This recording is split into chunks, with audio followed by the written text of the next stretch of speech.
Yes, it's Tuesday here on Unsportsmanlike. So what does that mean? We like to rank stuff. And now, because of Dan Hurley spurning my Lakers to go back to UConn, we are going to curate a list of the top college coaches that we want to see in the pros. So this is the wish list for any pro franchise, whether it's basketball, whether it's football, that wants to find an upgrade and is looking to the college ranks where we see some of the best and brightest minds that sports has to offer. So without further ado, we're going to get to the list. But before we do, so I guess there is a do. She is the lovely Michelle Smallman. He is the handsome Evan Cohen. And I am the resident Super Bowl champ. And these are my power rankings. Again, top 5 coaches that we want to see in the pros. So, Javante, if you will. Number 5. We're going to go with the top dog in the SEC, and that would be Kirby Smart, head coach of the Georgia Bulldogs. Didn't make the playoff this year, lost in a tough game in the conference championship, but in the 2 years prior, won national championships. So Kirby Smart doesn't always make the college football playoff, but when he does, he tends to bring home some hardware. I know this list is fun. I just want to ask you like an X and O serious question. He does have NFL experience. He was with the Dolphins as an assistant coach. Does that matter to you when you're thinking about, like, Danny Hurley had no pro experience? Is that enough for a guy to go to the pros, or it doesn't matter at that point? Doesn't matter at this point, just because of the evolution of the pro game, and it resembles more of the college game. Got it. Okay. So, I mean, I'm okay with a coach not having head coaching experience at the pro ranks, not even having assistant coaching experience in the NFL. Mm-hmm. If you're a damn good coach and you know football, that probably transfers in today's NFL. So I like Kirby Smart. Again, 42-2 over the last 3 years. Is that good? That's pretty damn good. In the SEC? And the guy can identify talent. And here's the thing that I love about Kirby Smart, where it's important to be good when it comes to NFL roster building, his program produces players that fit those positions. So if you need defensive linemen, if you need offensive tackles, if you need wide receivers, Georgia's a pretty damn good place to look. What a surprise. The 11-year defensive lineman likes the coach that produces pro defensive linemen. I'm shocked by that one. I'm just putting it out there. Kind of makes sense. It's kind of brilliant when you think about it. Mm-hmm. Next. Number 4. Lincoln Riley, head coach at USC. Now, Lincoln Riley, the quarterbacks that he's worked with, just to name a few, Baker Mayfield. Number 1 overall. Caleb Williams. Number 1 overall. Kyler Murray. Number 1 overall. Jalen Hurts. Super Bowl. Spencer Rattler, who was a draft pick this year. So, I mean, pretty good list of quarterbacks in recent memory that Lincoln Riley has to work with. And if you're an NFL owner, you got to get the quarterback right. It's the most important position in all the team sports. This is a guy that can get your quarterback right in Lincoln Riley. So I expect that as USC transitions into the Big Ten, you're going to get a different version of that program now, because you're going to have more visibility that's going to lead to them being able to, land some of those top name recruits that might not be on the West Coast. So I actually love the idea of Lincoln Riley being able to take what he knows and how he's developed quarterbacks in his system to the pro ranks. Again, with the NFL more closely resembling what we're seeing in college football, I think Lincoln Riley would be an awesome fit. Let an owner hire him, get the hell out of the way, let him transform your program by transforming your quarterback situation. So I love Lincoln Riley, the idea of him being a pro coach. He's number 4 on the list. Next. Number 3. Primetime Deion Sanders. Let's get him. Let's get him out of Colorado. Let's get him to the bright lights of the NFL. Could you imagine with one of those hats down there in Jerry's World, AT&T Stadium, Deion Sanders on the sideline? Can you see it, Smalls? I can see it. Can you see it? I can see it through the shade. Prime time. I mean, it must be the money. Deion Sanders making a jump to the NFL, and not just going to any NFL job, going to the Dallas Cowboys, where he was once a star player, two-way player for Jerry Jones on a championship team. I love the idea of Deion Sanders being down there with the Dallas Cowboys. Something about that feels right. I mean, we're on the fence about Mike McCarthy. Clearly, Jerry Jones is on the fence because he hadn't given him a contract extension. His contract runs out this year. So could you see it if the Cowboys fall short? Deion Sanders stepping foot on that sideline as the head coach of the Dallas Cowboys. I could see it. think about the collision of star power, one of the biggest brands in sports, and someone who's certainly a celebrity and a big football brand in his own mind, or in his own right, and Deion Sanders. Not in his own mind.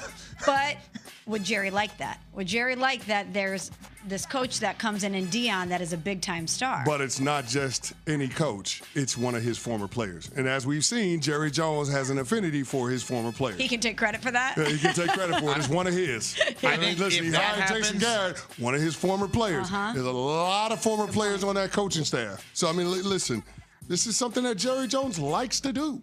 So I would love it. I could see a world where Deion Sanders decides, you know what, Shador is about to go into the NFL.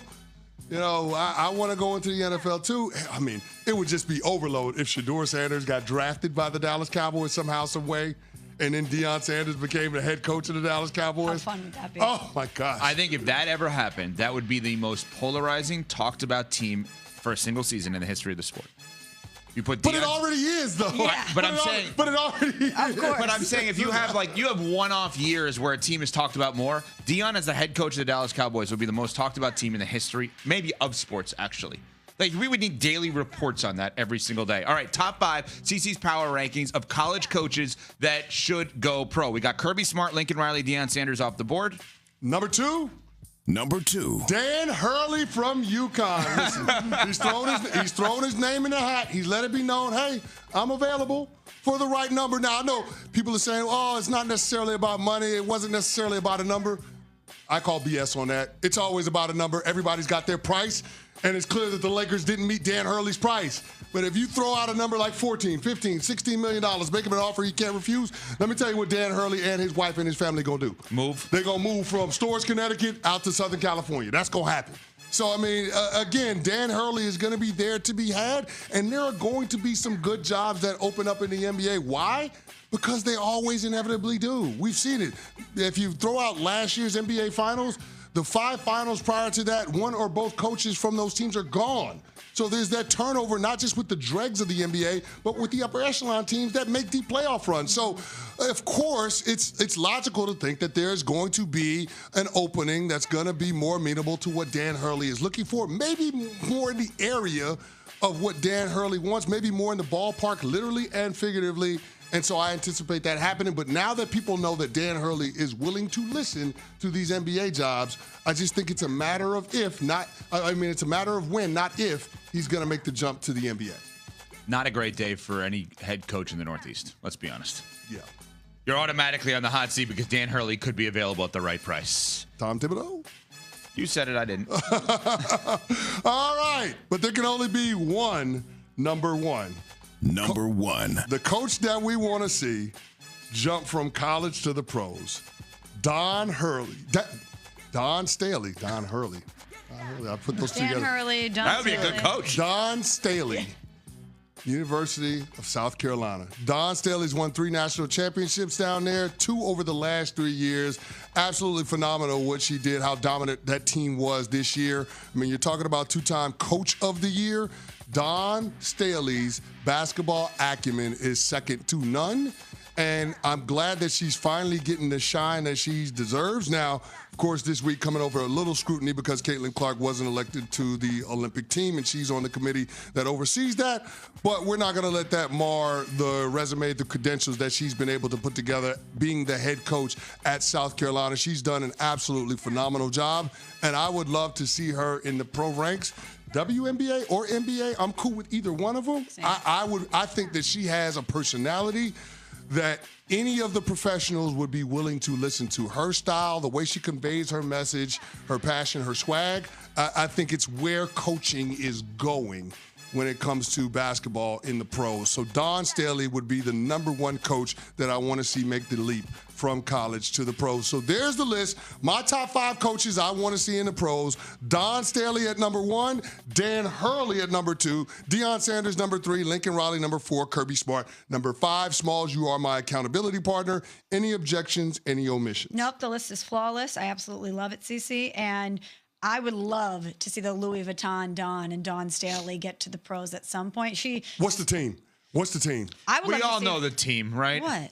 Oh, go ahead. I'm sorry. No, what? Who's the team? What's the team? Aren't we all going to sit here? It's unfair, and I feel guilty saying this. Aren't we all going to say the Indiana Fever? Isn't that what we're going to say here? No. No? I was thinking the NBA. Yeah. Oh, go ahead. We all don't know the team, as a matter of fact. I mean, it would. I mean, I'm not trying to fire the guy after he's only been on the job 1 year, but things go sideways in Philadelphia. You're firing Nick Nurse? Get him out. If things go sideways in Philadelphia, I would think Jay Wright becomes the if things go Sixers. sideways, well, Jay Wright seems like he's comfortable in his job as a broadcaster and commentating. But I'm just saying, things go sideways in Philadelphia. Local people love her there. I'm just saying, things go sideways in Philadelphia. They're gonna move on from everybody. They're gonna get rid of the front office. They're gonna get rid of the coaching staff. I'm just saying. Smalls, where do you want to see him? I was thinking Sierra, the Lakers. Oh, you want to see Don Staley the Lakers right now? That would be great. That'd be great. Well, we certainly wouldn't think about Danny Hurley if that's was going to happen. If all of a sudden they hired Don Staley, that would be tremendous. That's what I was thinking about when he said when Cece said Deion to the Cowboys. If something doesn't happen with Dak and there's all these questions about the Cowboys, what a better look over here. Don't look at the mess we made here by hiring Deion Sanders. That would certainly deflect. Yeah, there's something. Yeah, to nobody that. would blink if Dak Prescott left if you're hiring Deion Sanders. Same thing with the Lakers. You hired Don Staley, all of a sudden the conversation shifts. One job that's not going to be available anytime soon. The Pittsburgh Steelers might